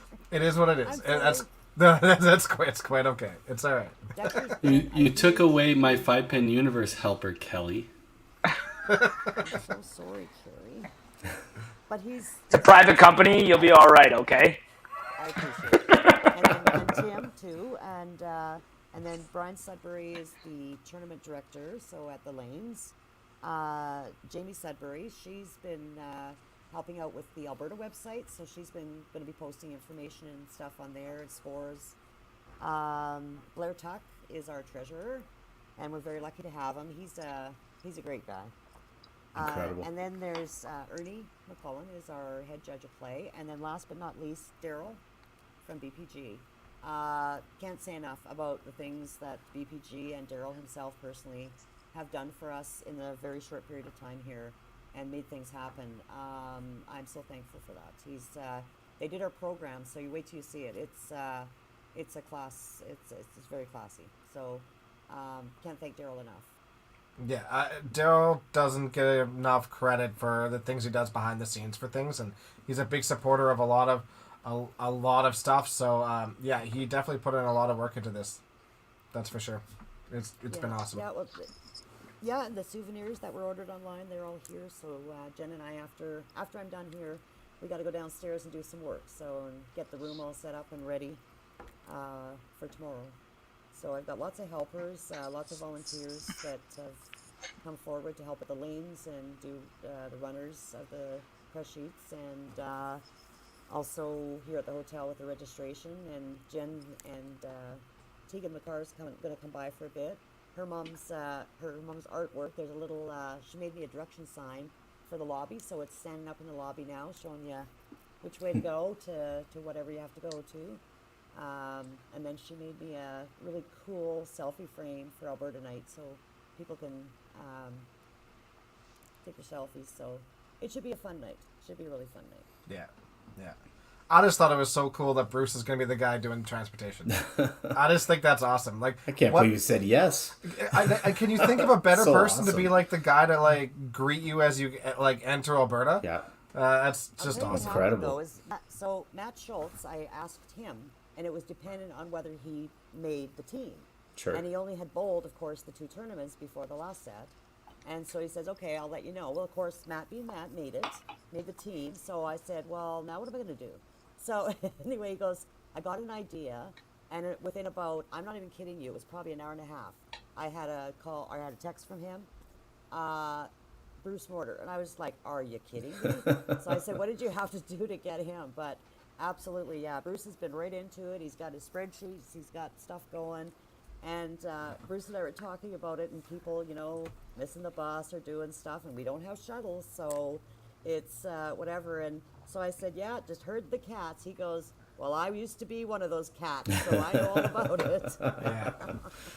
And I know how I'll deal with them. So anyway, he's great. He's fantastic. And he's also going to MC our Alberta night as well. Awesome. Yeah. He's highly entertaining, so I'm sure it'll be fantastic. Yeah, it's going to be a lot of fun. I look forward to it. I honestly can say a lot of people are just going, oh, I bet you can't wait till this is done. And to be honest, no, I'm proud of all the work that we've done, and I don't want to regret it, and I don't regret it. It's been a lot of work. I work full time, so I go to work, come home, do bowling. Go to work, go home, do bowling. Weekends, do bowling. Like it's a lot. But Yes. I had a lot of great people helping me out and keeping me going, and we had some some productive committee meetings so we could get stuff done in a quick hurry. So, and Martin, of course, stepped up and at the lanes there, and he's made that lunch deal that he's making for everybody to make it easy for people to eat. Yeah, that $10 lunch deal is incredible. Yeah, Incredible. And if you guys are ordering those $10 lunch deals, throw the guy a tip or two, because like that guy all he wants to do is just help people and make sure things run good and make sure people are fed. And I can guarantee you, at $10 for that meal, he is not making a dime. So, what's the $10 lunch deal? okay, so you get a salad of your choice. I think there's 3 choices. There's Okay. a sandwich. I think there's 3 choices. A drink, so either coffee or pop or whatever, and dessert, and I have 3 choices. and a salad too, right? She said that. You should have said sorry. Yeah. For $10. Yeah, for $10. That's So good. I'm all gonna I probably have to need do like. is- Sorry, I'm gonna probably need like 3 of those because I only bowl like 3 hours, so I'm gonna be hammered, and I don't know how we're gonna. You don't get lunch breaks. It's just the seniors and teaching. Yeah. So Carrie, you got. Martin and Marissa have been amazing and just so accommodating for everything, and their staff. So you have to order an hour ahead. They're going to put the sheets out. Order an hour ahead, pre-order. They're going to come around and collect your orders and your money. And because I asked Martin, I said, "Do you want me to, or my volunteers to do it?" And he's just like, "Nope, my staff will do it." So I just like, wow, that's pretty nice of them. They're like, yeah, he's really. That's Martin though. He's phenomenal. Yeah. That's good. Yeah, I'm looking forward to the hospitality that you guys are going to bring for sure. It's going to be top notch. I've been looking forward to this for probably a couple months. This was the goal, and to make it with you guys, it's going to be awesome. You guys do a stand-up job. I've never played a nationals in Alberta. Really? Never. So this is going to be a big one for me. Right at home. Right at home. Yeah. How do you feel about that? Do you feel like you're jaded on that, or what? Do you feel like? I know you said just as many friends here watching. Define jaded. Yeah, exactly. I got a big target on my back. It doesn't matter where I go. This is not wrong. Not wrong. No, you're not wrong. No, I'm excited about the prospect of it. Right? It'll be interesting. There's actually going to be like a hometown crowd, which I've never had. Right? At least the potential of that's out there. So I don't know. I'm really looking forward to it. And that bowling alley will be full, right? 48. It'll be lanes of packed. bowling. So it's going to be crazy how busy it is. But I like, and that's one thing I do like about Masters is that you're done early. Like, so you've got the evening to still do things if you want to. You're not bowling till 9 o'clock at night and kind of like at the Open where it gets really late, especially Adam, as you know, when you do singles, and Mitch too. You do singles and you do team while you're bowling a lot the whole day, and by the time you're done, you just want to go to bed because you're done. Right? Yeah, it's weird. Masters, I almost find too relaxed though. Yeah. For those 4 days, it's the Open can definitely be like a lot. But the Masters almost seems too relaxed for a Masters or for like a national event. Yeah. The first 2 days, right? The first 2 days are like the busy go. You have your 7 games, and you have like the Alberta night, and then you have your 7 games the next morning, and then you have a night off. But then the 4 games and the 3 games is so out of the norm for what we do, but it also makes sense because you're also dealing with seniors and the teaching and those things as well.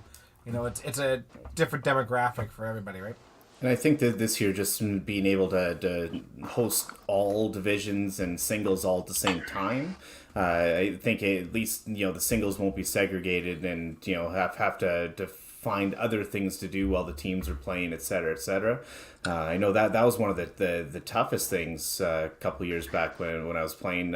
Thankfully, I had Tracy Smith, but for the most part, we were on the off schedule to the rest of the teams, right? So even the like the Alberta nights and all that stuff, we were bowling during all those events, right? So we couldn't partake in all that. So I think it's going to be really cool to see everybody together at all these events this year.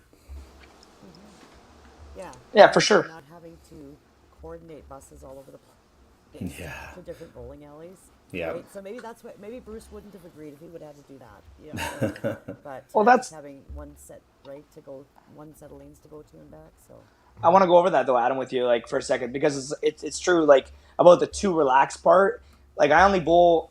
I bowled it like 10 years ago in Sudbury for singles, and we used to have this this East West Cup thing. Yeah. Do you guys remember that? I totally forgot about it. The Forsyth Cup. Forsyth Cup, that was it. Yeah, I totally forgot about that. So I asked about that like a week ago. I was like, oh, do I have to do this thing?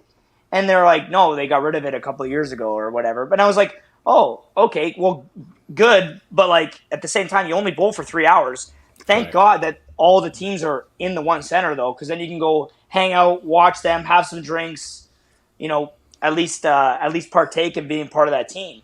You know, it's different with the Open because I've never done it what you've done, Adam, where you're like both the singles and the teams, and it's like, but it's good because at least your team is there with you and you're there with your team, so you have some people like to kind of back you up. But in this, you're bowling while they're bowling, and then you're done while you're there. You know, so at least you can feel like you're a part of being a part of that team, I guess. The contingent even, right? Yeah, absolutely. Yeah. At least you can go see the women's teams or the teaching teams or whatever. Because I, you know, we all know all the people from your contingent, even though they're teaching or seniors or whatever. You still know them. You can go hang out, talk to them, whatever. I'm actually kind of shocked that they haven't added like another round robin for the singles with you know, losing that Forsyth Cup. Like I said, you're going to a national event and you're bowling like 10 hours over 4 days. Yeah.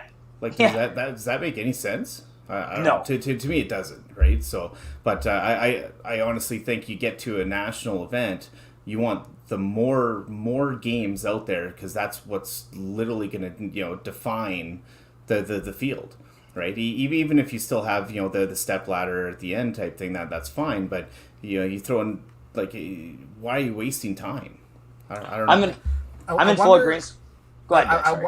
And I don't know the reason behind the number of games for any of it, but I wonder if the reason why it is that way for the tournament division is congruency with the singles with the other divisions as well, which are done at the same time in the team. So the teaching division, I don't know if you know how this works, Mitch, or not, but like the single for teaching is on the teaching team, and they play at the same time.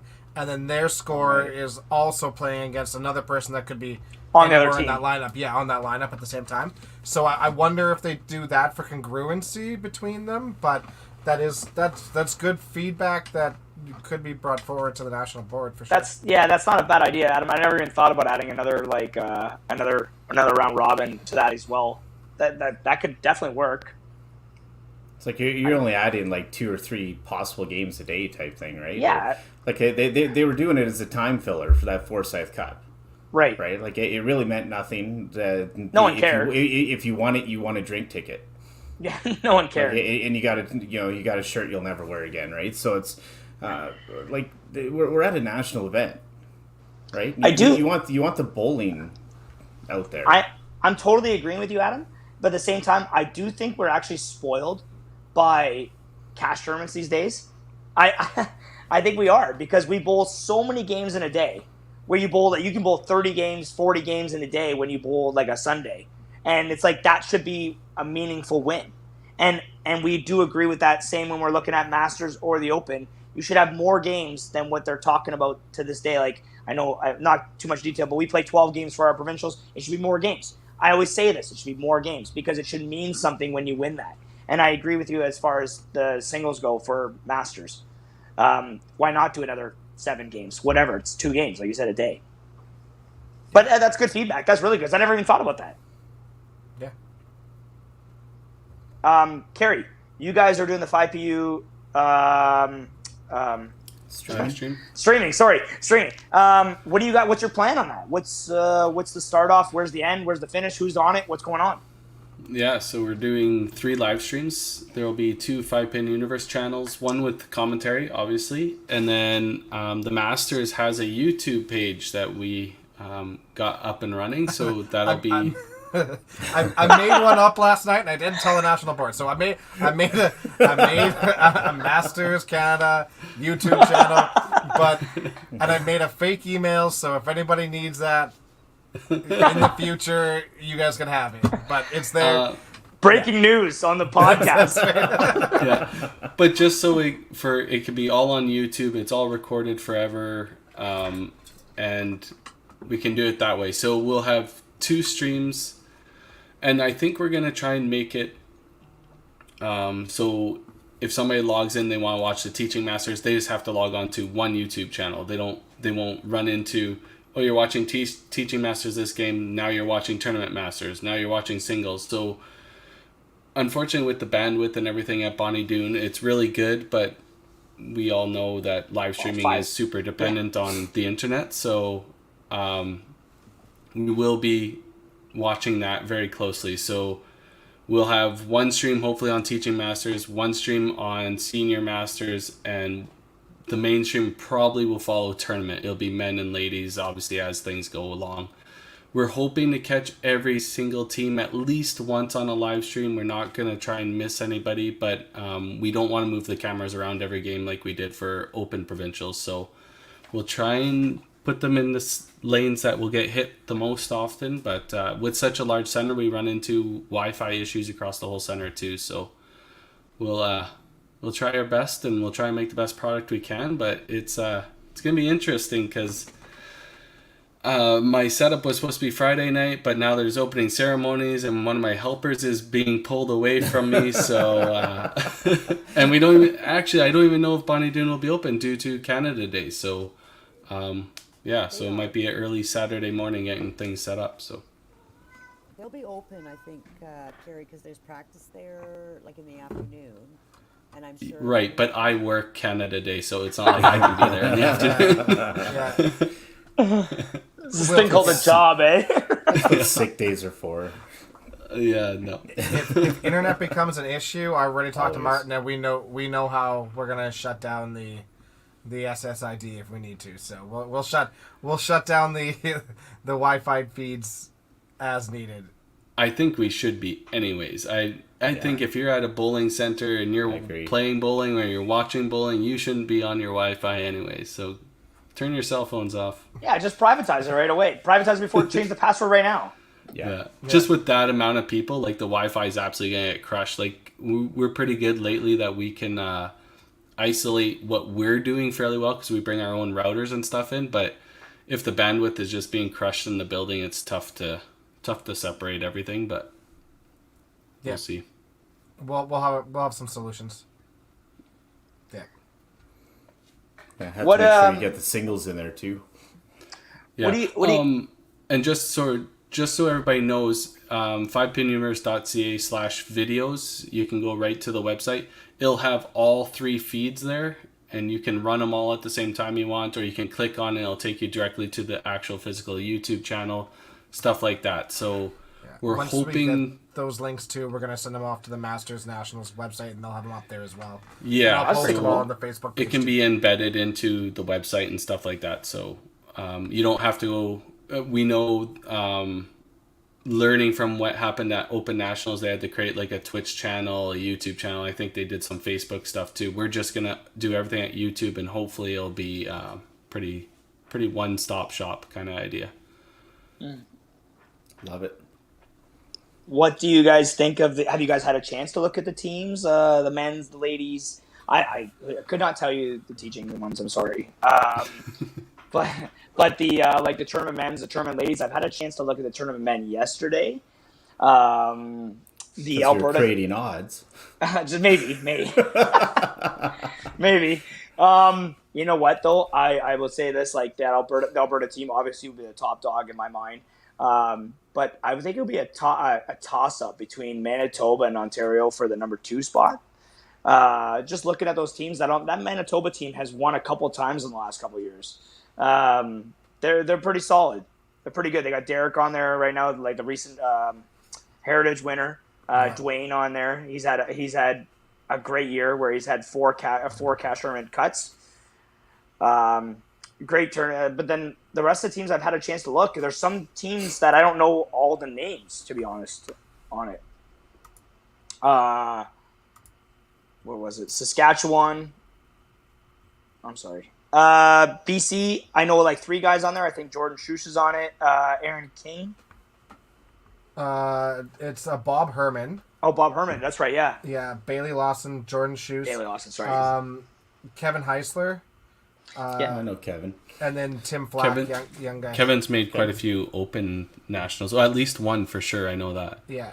Oh, really? Okay. I don't know Kevin and I don't know Tim.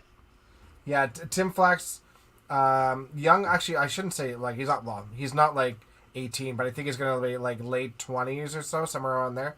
Really, really nice kid. Plays very well. Yeah, no, he played a bunch of the cash tournaments. He used to play Scottsdale all the time and stuff too. So okay, the guy could definitely play for sure. Saskatchewan, I was looking at that. I think it was Lonnie was on it with Taylor, and there was one other name I knew there. Brian Askin. Brian Askin, yeah. Dennis okay. Yeah, and then Dallas Van Dale. Yeah, I don't know him. Oh, fireballer. Fireballer, Was he the one from PA? Remember he was the gentleman who had the issues with the lane guards. Yeah, he completely revamped his game and played phenomenal.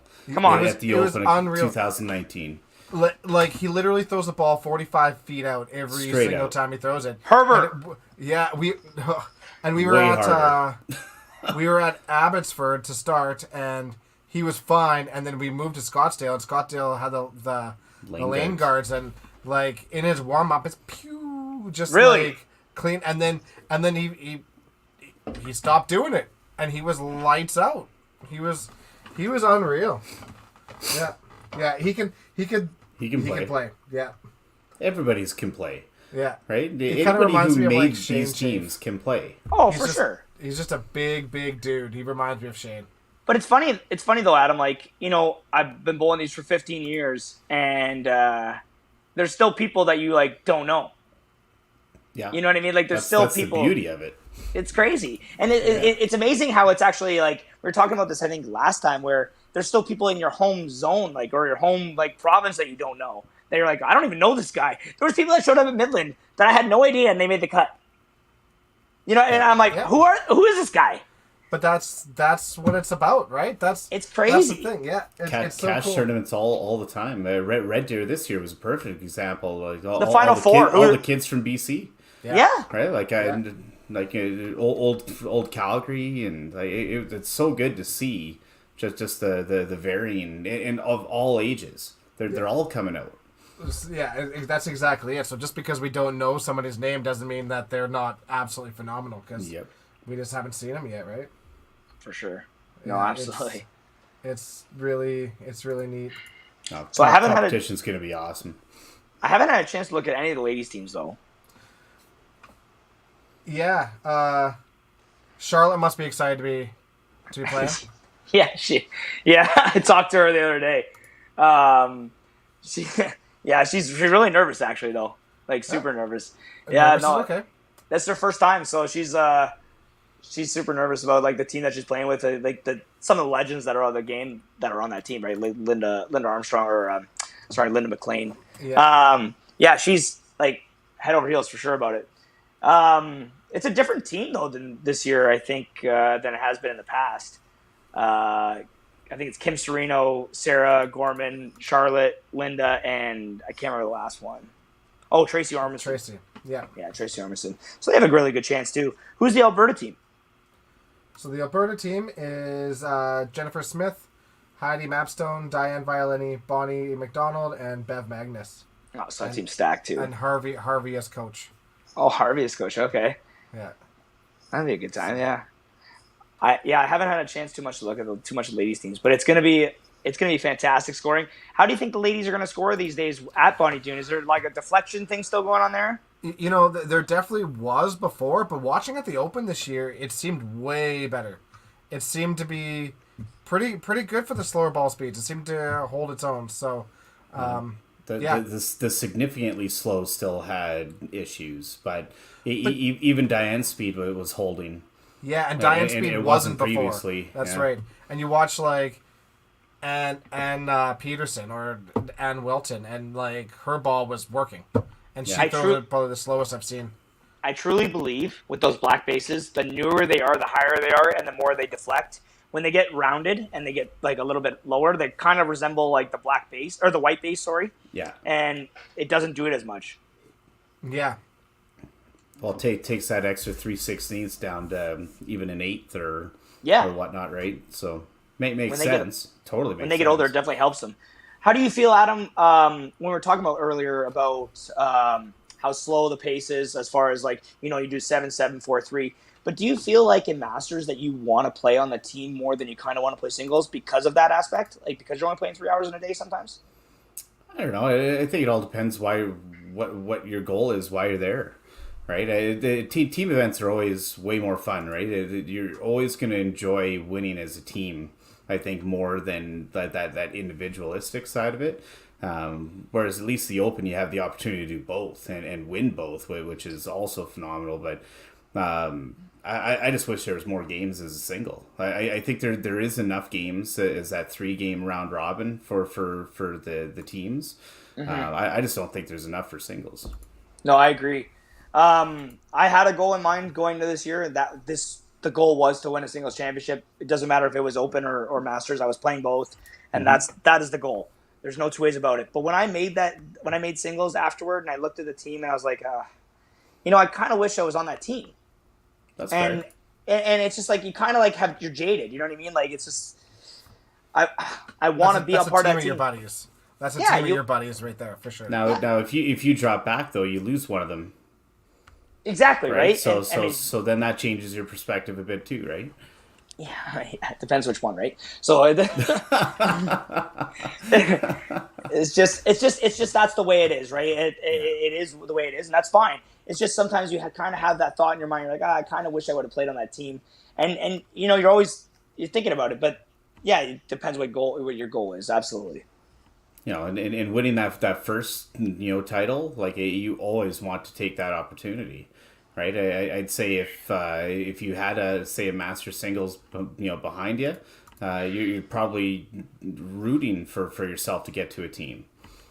Yeah. Right. No, you want to fill kind of all the buckets at some point, right? No, you're totally right, Adam. That's exactly why I'm playing this year. I've never won a singles title. I've got 2 silvers. That's exactly it. Like there's no sugarcoating it. Like everybody knows it. It is what it is. But worst problem is you put more pressure on yourself than anybody. Yeah. Right. So if you go play your game, you're unstoppable. So why would you change your mindset going into anything? Because that's my mindset for every time. Well, your goal is to win every tournament you go into. It's not just win though. It's be the best. You know what I mean? Like I as much as arrogance as that wants to sound, and I mean I've told you this over the years and years and years. It's just I want to be the best. And there's no 2 ways about it. I'm not sugarcoating it. I'm not lying to anybody. That is what it is. Right? And I don't know how else to say that. Do you know what I mean? Like you have these goals in your mind to be, once you came second in the Open Singles this year and you had 2 already in a row, and which I thought was unbelievable to begin with. I realized in my mind, like I was like, I could probably never reach that level. I could probably never get to the point of being the best ever because it's already been maybe obtained. So it's really difficult to think like that and like just say to yourself, like this is the goal in my mind, and you have this pressure on yourself for 15 years, many years, yourself a lot longer. It's just really hard. Do you know what I mean? Well, the problem is the talent around this country is so ridiculous. And to even get out of your zone, your province, right? To even get to a national is one thing. And then, of course, you get to a national, well, you're playing the best in the country from their other provinces, right? So it's extremely difficult to win in our sport at this level. It is extremely difficult. It's right? so hard. And once you do get that one victory, right, it is it a flash in the pan, right? The hardest victory is your second one. Right? For sure. We've all said that.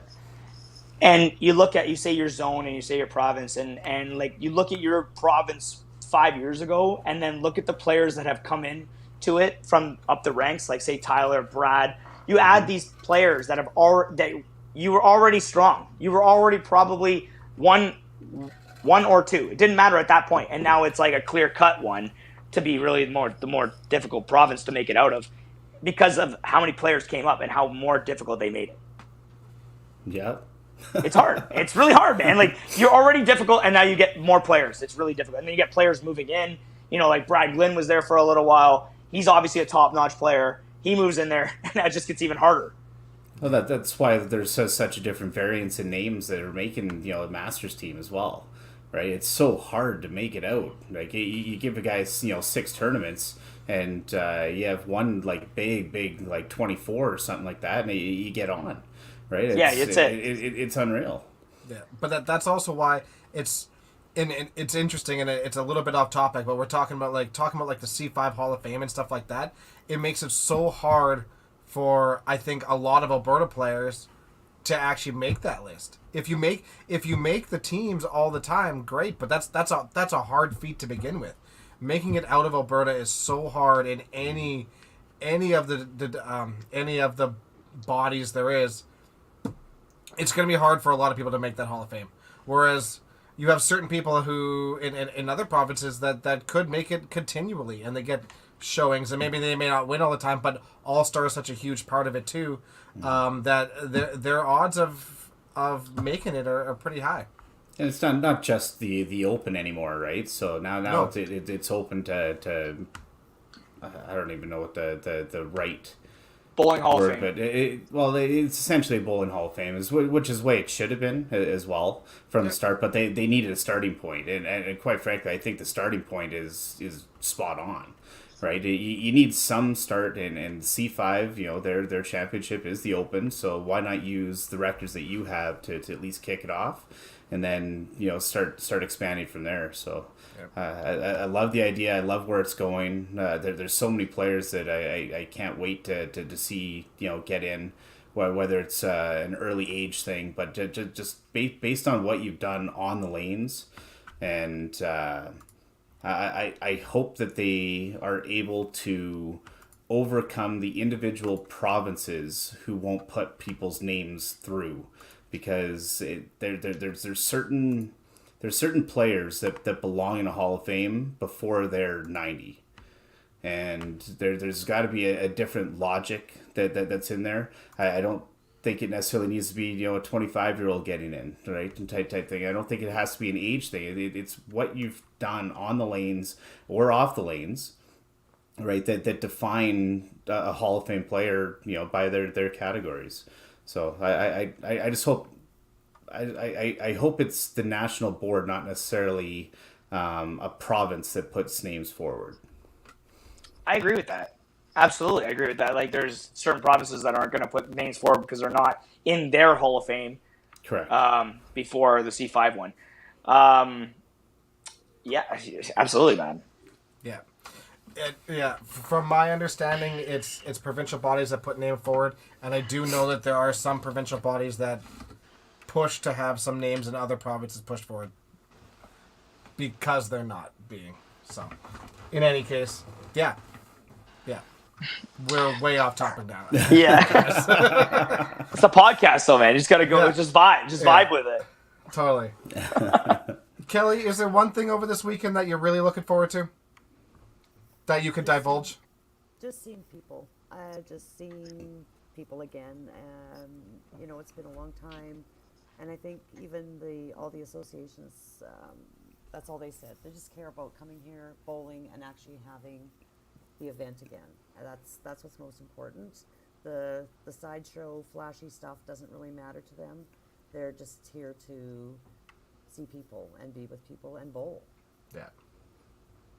That's kind of where it's nice that we're having like 2 completely free nights too, and a hospitality room the entire weekend, right? So like that part's awesome. So there's lots of time to go down and spend some time in that hospitality room and see people and not create noise complaints. That's gonna be fantastic.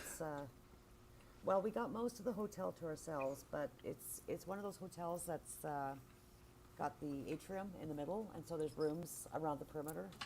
Perfect. So, no bocce bowling in the atrium. Oh, Just down Gateway. Is Kevin Clark coming? No, I wish he was. he's No, not. that'd be fun. Okay. That'd be hilarious All to right. see, though. Yeah, no bocce ball. That'll be fine. And the security, Jen and I just noticed here in the security, the doors actually on each floor, you have to have your key to get in after 7 o'clock at night. It's that kind of hotel, eh? Yeah, so don't forget your key. Or you're not getting into your room. We're gonna have to fight off some crack addicts or what? Not that part of town, I don't think. Not that part. No, it's not that. It's not that bad. It's our original destination was supposed to be West Edmonton Mall. And Oh. it would have been great. However, issues with the hotel and COVID and things going on. But right now there's Valley Line construction, the LRT, on the main road where the buses would have had to go in and out of the mall. So we probably would have had to go way to the other side of the mall. And there's a major, the brick hockey tournament there. And that mall is nuts. So maybe it's a blessing in disguise that we're not there. And, you know, there's places within walking distance from here. The liquor store is 10 minutes up the road. So, and I By think walk. that's important to everyone. Yeah. A walk, yeah, it's a 10-minute walk. It's straight up Gateway or Calgary Trail. You can go on either side. Doesn't really matter. Yeah, I had some people messaging me this week asking if there's going to be liquor stores open. And they were from Ontario, and I was like, messaging me this week asking if there's going to be liquor stores open. And yeah, it's Alberta. It's the land of the free over here. Like, it's all privately owned liquor stores. Canada Day is a drunken shit show. Yep. So liquor stores will absolutely be open. I don't think you have any concerns. What are they open till, like 1 or 2? Almost every day of the week, because we're horrible human beings apparently. Because we keep them busy. Yeah. I like that. Oil country. I like that. Yeah. So yeah, don't worry, liquor will be readily available. Yeah. And I think there's is there a liquor store in the mall too? I think there's a liquor store in the Bonnie Doon Mall, Really? if I remember right. There used to be Dexter, but I don't know, is there still? I don't know. Yeah, it's on the outside. You have to go through the one set of doors, and it's just on the outside. Yeah, you can't enter from inside the mall, but I definitely think there's one in the mall. So Me and Shelby may have hit it up at Open Provincials. weird. That's how you play. Yeah, and then Tim Hortons will open early because the buses will arrive there, I don't know, 7:45, something like that in the morning. So Tim Hortons is going to open at 7:30 instead of their normal 8:30. That's awesome. For our group in the food court. There's a bubble tea place or whatever that lemonade, I don't know what it is, right upstairs from the bowling alley. There's another cafe up there, so they're all willing to offer some extra time so that people can do things. Bonnie Doon Mall itself doesn't have a lot in it, unfortunately, for like a big shopping mall. Yeah, It used to a long time ago, but it's just there's Sears went out of there and Zellers went out of there, so there's not much there anymore. Yeah, not really. No, but it'll be yeah. But there is restaurants to walk to from here. There's the pub here. Breakfast every morning at from 6 till 11 in the atrium. That comes with your room. So Awesome. not a lack of food. Or booze. Bowling alley sells. And the bar Bowling alley is sells a drinks. We'll cash be all bar right. every night. So even at the hospitality room, there'll be a cash bar. Oh, excellent. Awesome. That'll be good. Yeah.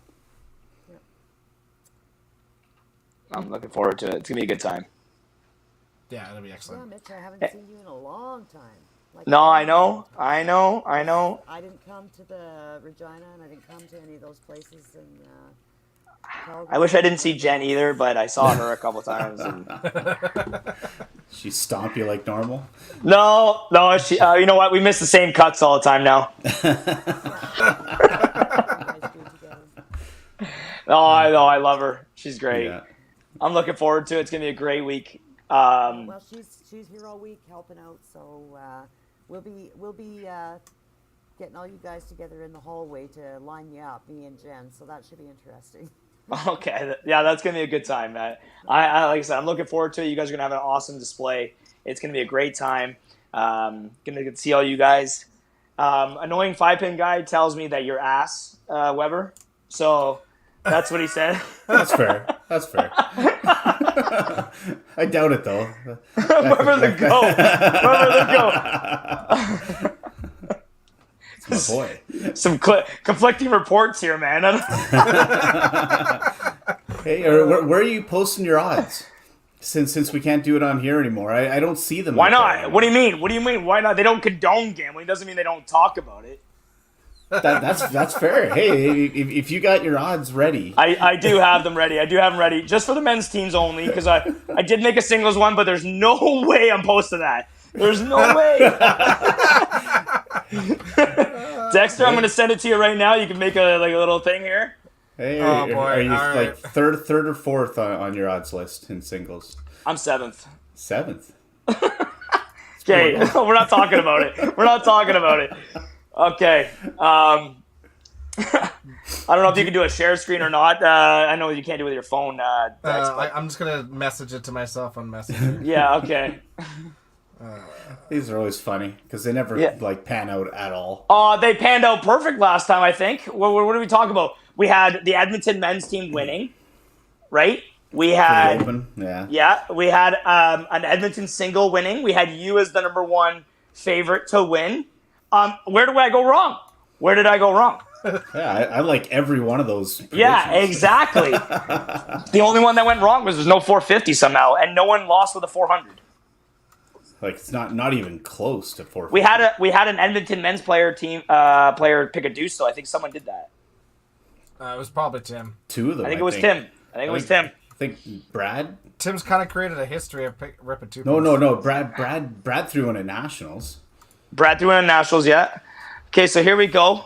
This is what we've come up with on the spot. I don't know if you can zoom in or not, or make a different font. Yeah, well, you could do that. Maybe.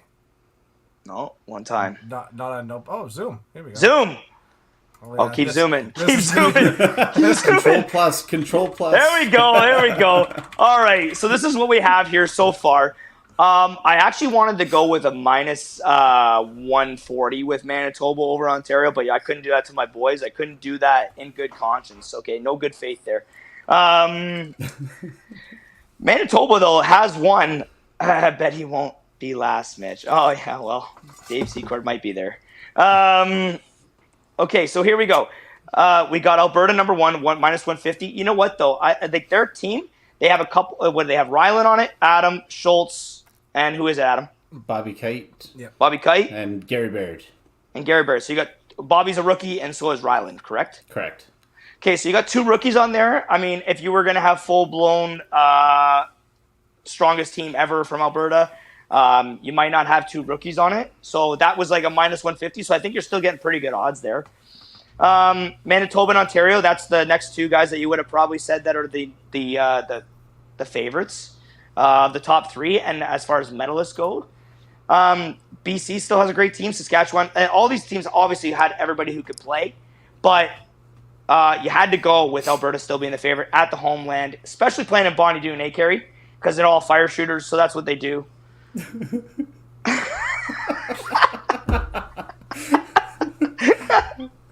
Okay, I just took my one shot. Yeah. That's good. That's good. I took it last time I was on. I know. No, Not once have I ever said fireballer. I know you didn't. You said Different their wording, shot was different wording. no. The way he explained it was a lot better than how we're chirping him for it. That's I fair. will say that. I will say that. He said their ball was conducive to that spot because they played there multiple times and they can have the familiarity with it, right? And which is true. Nobody plays Bonnie Doon. Well, not anymore. Anymore. Not anymore. But that Manitoba team, man, you've got, like I said, I think 4 hard shooters on that team. Like, Randy Morissette can still throw it pretty hard. You've got Derek Orn, and there's another guy that throws it pretty hard on that team, too. Well, Dallas. Yeah. No, Dallas Oh, is a no, Manitoba. sorry. I mean, He says Saskatchewan. Sorry. Colton Colton throws can super hustle. hard, Yeah, but yeah, he's got some good speed.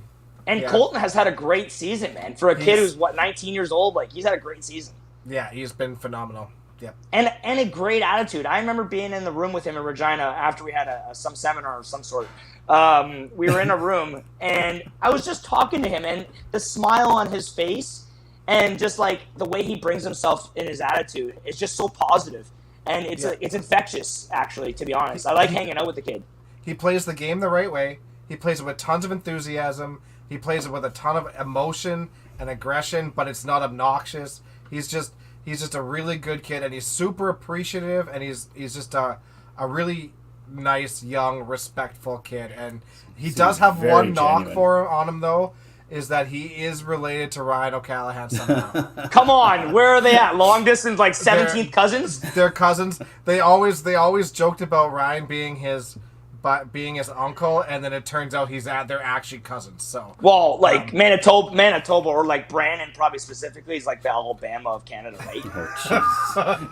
All right, next on the list.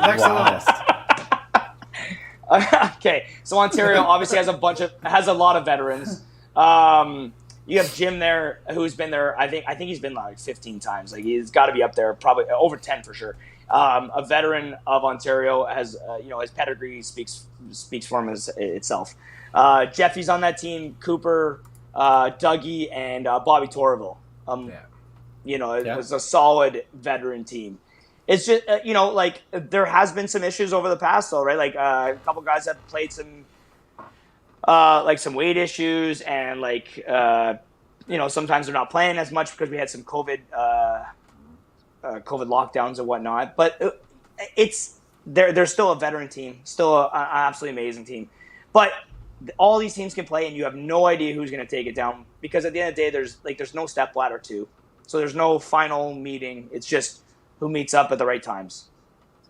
Yep. What do you guys think? Who's on that Quebec team? See, they seem really low. Max, Matt Leonard, Rock Duran, Matt Pawalchuk, and someone else. Patrick Leduc. Yeah, so there's 3 guys I really didn't know all that much. Yeah. But they still have Max and Matt. And Newfoundland might be a little low too. I mean, you got Shane Chafe, Mitch Pope.